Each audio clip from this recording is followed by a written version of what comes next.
امام بخاری کو اگر 3 لاکھ احادیث یاد تھیں تو بخاری میں 7,000 کیوں ہیں؟ باقی کدھر گئیں؟ باقی تو کہتے ہیں چھپ گئیں. ہم آپ کو بتاتے ہیں کہ باقی ہے ہی کوئی نہیں تھی، جانی کہاں تھی. یہی تو سب سے بڑا جھوٹ آپ کو بتایا گیا ہے. مجھے بتائیں، نبی علیہ السلام کی پوری زندگی سینٹرڈ اراؤنڈ قرآن ہے. قرآن آپ صلی اللہ علیہ وسلم کی زندگی کے آخری ہفتوں تک نازل ہوتا رہا ہے.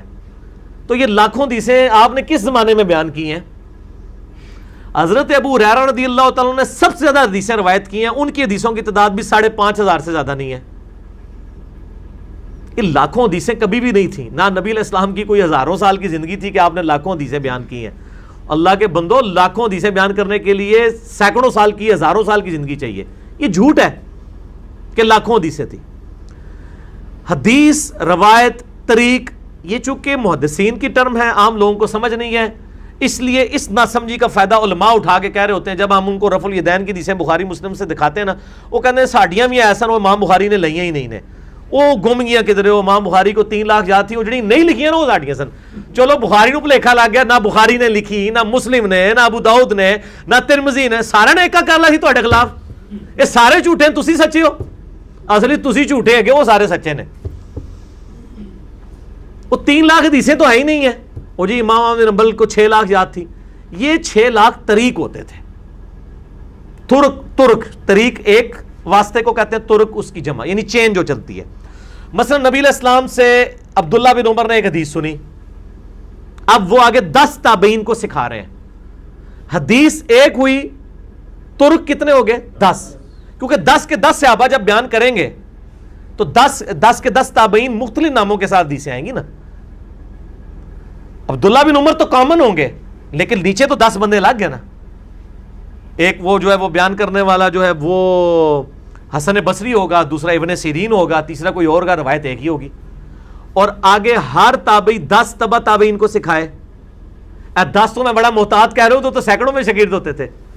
تو تبع تابعین تک پہنچتے ہوئے حدیث کے کتنے ترک ہو گئے؟ 100. اور آگے سے ہر تبع تابعی 10 لے 1000.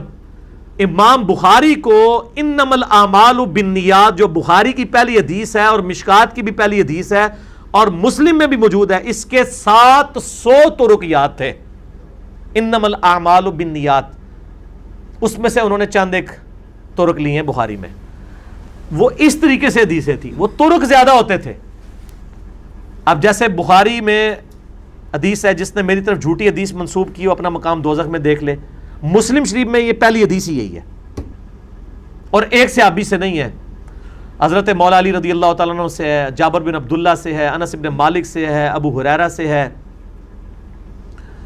اور اسی طریقے سے مغیرہ ابن شعبہ سے ہے رضی اللہ عنہ اجمعین وعلیہم السلام اجمعین.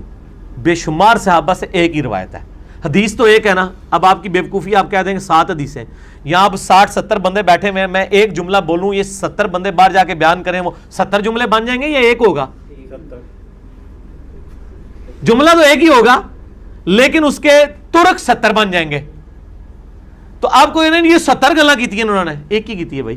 نبی علیہ السلام نے لاکھوں باتیں نہیں کی ہوئی ہیں. ٹوٹل حدیثیں جو نبی علیہ السلام کی بنتی ہیں نا، یہ تکرار نکال کے 10,000 سے زیادہ حدیثیں نہیں بنتی ہیں. ٹوٹل آپ کی مبارک زندگی کی پوری حدیثیں. اب بخاری میں اگر 7,563 ہے تو اس میں کئی ریپیٹیشن ہے. وہ ریپیٹیشن آپ ختم کریں تو وہ 3,000 کے قریب رہ جائیں گی، اور مزید اس کو کرنا شروع کر دیں اس سے بھی کم ہو جائیں گی، کیونکہ وہی حدیثیں مسلم میں 1,908 احادیث ایسی ہیں 1908 جو بخاری اور مسلم میں کامن ہے. اب وہ بخاری میں بھی ہے، مسلم میں بھی، آپ دونوں کو جمع تو نہیں کریں گے نا. تو اس طریقے سے سکروٹنی کرنی شروع کریں تو 10,000 سے زیادہ ابن حجر اسقلانی نے جو لکھا ہے نا، وہ اتنی روایتیں بنتی ہیں آلموسٹ. جعلی تو بے شمار نے نا، وہ تو بہ کے بنائی ہیں نا لوگوں نے. حدیث کی کتابوں میں جو سکروٹنی کر کے اتنی بنتی. اگر مسند احمد میں یہ 40,000 اس کے 27,000 کے قریب روایتیں ہیں، تو اس میں صحابہ کے اقوال بھی ہیں، نبی علیہ السلام کی احادیث بھی ہیں، اور تکرار بھی بے شمار ہے. تو تکرار کو نکال دیے تو اتنی زیادہ ملتی. تو یہ کوئی گمی نہیں ہے جناب، تسی گم کردہ منزل ہو گئے ہو. اللہ دے بندے ہو، کتاباں موجود نے، کوئی نہیں گمیاں نہیں پی لبدیاں، ادھر آ جاؤ تو لے دینے ہیں، کوئی نہیں حدیثاں گمیاں.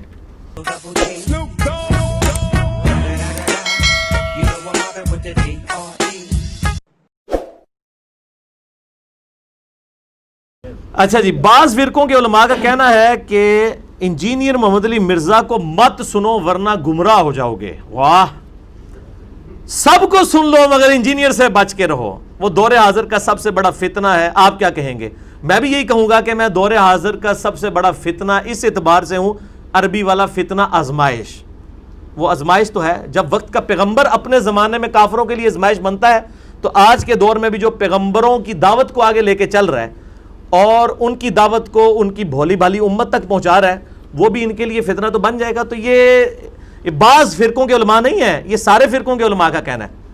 یہ بالکل اسی طرح ہی کر رہے ہیں، مجھے پتہ ہے. اور اس کو ہم وہ کہتے ہیں کہ یہ پچ کھودنا چاہتے ہیں. اپنی باری لے چکے ہیں، اب جب ہماری بیٹنگ کی باری آئی ہے تو کہتے ہیں پچ کھود دیو، کھیڈن ہی نہ دیو. اینج تے نہ کرو نا اللہ دے بندے ہو، اے کوڑا تے اے میدان اسی بھی کھیڈ رہے ہیں، تسی بھی کھیڈو، پبلک خود فیصلہ کرے گی. تو یہ پچ کھودنے والی اجازت تو ان کے پاس اب اختیار بھی کوئی نہیں ہے، کیونکہ یوٹیوب پہ تو ان کا اختیار کوئی نہیں ہے. یوٹیوب کو بند نہیں کروا، 1.5 ارب مسلمان مل کے جو ہے وہ یوٹیوب سے گستاخانہ ویڈیوز نہیں ڈیلیٹ کروا سکے. تو وہاں یہ 1.5 اینٹ کی مسجدوں والے لوگ جو ہیں وہ کسی کی ویڈیوز کیا ڈیلیٹ کروا سکتے ہیں؟ ٹھیک ہے نا جی. تو یوٹیوب کو ایک چینل نہیں، ہزاروں چینل چل رہے ہیں. ہم تو صرف 1-2 چینل لے کے چل رہے ہیں نا. ہم سے زیادہ ویورشپ ان چینلز کی ہے جس پہ ہماری ویڈیوز چڑھ رہی ہیں، جو کوئی سعودیہ سے چل رہا ہے، کوئی امریکہ سے چل رہا ہے، جو مجھے پتہ ہی نہیں کہ کن لوگوں نے بنائے ہوئے ہیں. ٹھیک ہے نا. پاکستان میں اگر کوئی رول بھی ہوگا تو زیادہ سے زیادہ ہمارے تک لگ جائے گا، لیکن وہ ویڈیوز جو چڑھی ہوئی ہیں وہ تو دوسروں نے چڑھائی ہوئی ہیں. یوٹیوب پہ کوئی قدغن نہیں لگ سکتی، اور فریڈم آف ایکسپریشن ہے ظاہر ہے. تو یہ جو کہتے ہیں نا، یہ پچ کھودنا چاہتے ہیں، اور یہ چاہتے ہیں کہ ہماری بات، کیونکہ ان کو پتہ چل گیا کہ ہمارے پاس ان باتوں کے جواب کوئی نہیں ہے، ہمیں اپنی پبلک کا سامنا کرنا پڑتا ہے، تو بہتر یہ ہے کہ پبلک کی مت مار دو. اب میں کہوں گا کہ ان کے بزرگ جو اس زمانے میں تھے، انہوں نے نبی علیہ السلام کے بارے میں بھی یہی بات کی تھی. اعوذ باللہ من الشیطان الرجیم. وقال الذین کفروا لا تسمعوا لهذا القرآن والغوا فیہ لعلکم تغلبون. کافر کہتے ہیں قرآن جب پڑھا جائے نا اس کو مت سنا کرو اور شور مچا دیا کرو تاکہ تم غالب آ جاؤ. تم قرآن پہ تبھی غالب آ سکتے ہو جب قرآن کی دعوت پیش کی جائے تو تم پچ کھود دو. تم نے کہا جی سننی ہی نہیں ہے، تو جو یہ بات کرے گا کہ بات سننی نہیں ہے اس کو تو ہدایت مل ہی نہیں سکتی. اللہ تعالیٰ فرماتا ہے قرآن حکیم کے اندر، سورۃ الانعام کی غالباً 36 نمبر آیت ہے، انما یستجیب الذین یسمعون، حق بات وہی قبول کرتے ہیں جو بات سن لیتے ہیں. والموتى یبعثهم اللہ ثم الیہ یرجعون، اور جو مردے ہو چکے ہیں، عقل کے اندھے مردے، یہ قیامت والے دن ہی اٹھائے جائیں گے. یعنی اللہ تعالیٰ ماتا جو دنیا میں کہتا ہے نا بات سننی نہیں ہے، ان کو کبھی بھی ہدایت نہیں ملنی. اور جب قیامت والے دن پھر یہ کیا کہیں گے؟ وَقَالُوا لَوْ كُنَّا نَسْمَعُ وَنَعْقِلُ مَا كُنَّا فِي أَصْحَابِ السَّعِيرِ. کاش دنیا میں ہم نے بات سن لی ہوتی، اپنی عقل استعمال کی ہوتی، آج ہم دوستیوں میں نہ ہوتے. وہاں کہیں گے کاش سن لی ہوتی، یہاں کہہ رہے ہیں مت سنو، وہاں کہیں گے کاش سن لی ہوتی، آج دوستیوں میں نہ ہوتے. تو اللہ تعالیٰ ماتا ہے فَاعْتَرَفُوا بِذَنبِهِمْ، انہوں نے اپنے اصلی جرم کا اعتراف کر دیا. فَسُحْقًا لِأَصْحَابِ السَّعِيرِ، لیکن آج ان دوستیوں کے اوپر پھٹکار ہو. یہ تو تھا علمی جواب. آپ ذرا پھکی والا جواب بھی سنیں. ان سے کہیں کہ آپ ذرا ہمیں علماء حقہ کی لسٹ بنا کے دیں. ویسے تو علماء حق ہے، پنجابی میں حقہ ہوتا ہے. آپ ذرا ہمیں لسٹ بنا دیں علماء حقہ کی کہ کون سے ہیں. تو آپ کو حیرانگی ہوگی، اپنے فرقے کے علاوہ ساروں کو یہ گمراہ کہیں گے. تو اس کا مطلب ہے کہ یہ تو باقی سب کو گمراہ سمجھتے ہیں، اور ہمیں کہتے ہیں جناب یہ تو ساروں غلط کہندا ہے. اللہ دے بندے 99 قتل تسی بھی کیتے ہوئے نے. جب ایک فرقہ اپنے علاوہ سب کو کہہ رہا ہے کہ غلط ہے، تو 99 قتل تو اس نے بھی کیے ہوئے ہیں. 99 کو تو وہ بھی غلط کر رہا ہے. ہم نے کیا جرم کیا؟ ہم نے سینچری کر لی ہے کہ ہم نے کہا آپ بھی غلط ہیں. بس یہ ایک سٹیپ ہم نے طے کیا ہے.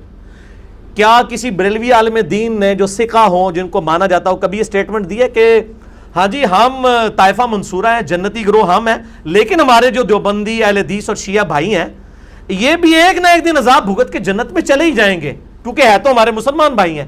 کبھی سنا ہے یہی سٹیٹمنٹ؟ کسی دیوبندی سے سنی ہے؟ کبھی کسی شیعہ سے سنی ہے کہ جی سنی ہمارے بھائی ہیں، ایک نہ ایک دن یہ بھی جنت میں چلے جائیں گے؟ اس کا کیا مطلب ہے؟ یہ سب ایک دوسرے کو مسلمان نہیں مانتے، صرف کہتے ہیں کہ یہ مسلمان ہے، مانتے کوئی نہیں ہے. ورنہ یہ لکھ کے دیں، یہ لکھ کے دے ہی نہیں سکتے. یہ ٹی وی ٹاک شوز میں آگے بات کرتے ہیں.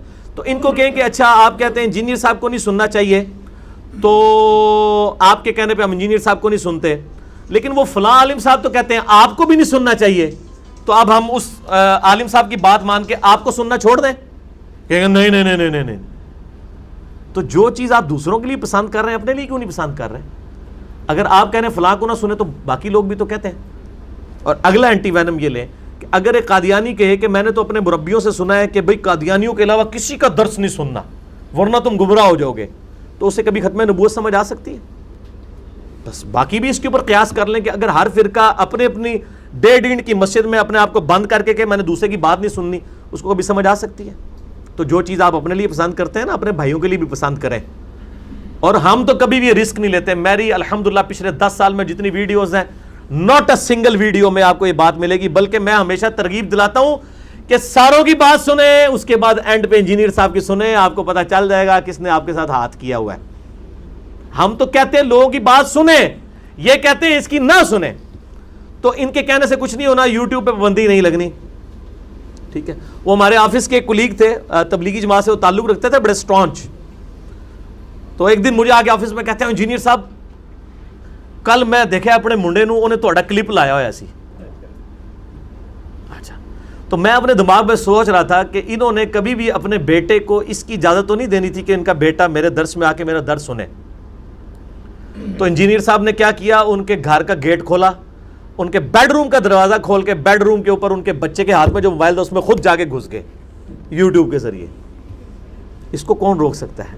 یہ وہ سمندر ہے, یہ وہ سونامی ہے جس کے آگے کوئی بند نہیں باندھ سکتا سوائے اس کے کہ یہ کہنا. اور یہ بات سمجھیں, یہ بھی اپنی پبلک کو وہ کہہ رہے ہوتے ہیں, ان کو پتا ہے ہماری پبلک نے, ہماری کچھ 4-5 بندوں نے بات سننی ہے, دوسرے نے ان کے کہنے پہ نہیں. آپ بے فکر ہیں ان کو, یہ جب وہ کوئی دیا بجھنے لگتا ہے نا تو ایک دفعہ بھڑکتا ہے. تو انشاءاللہ تعالی یہ بھڑک کے ان کو پتا ہے کہ ان کا دعوت و تبلیغ کے حوالے سے آخری وقت آ چکا ہے.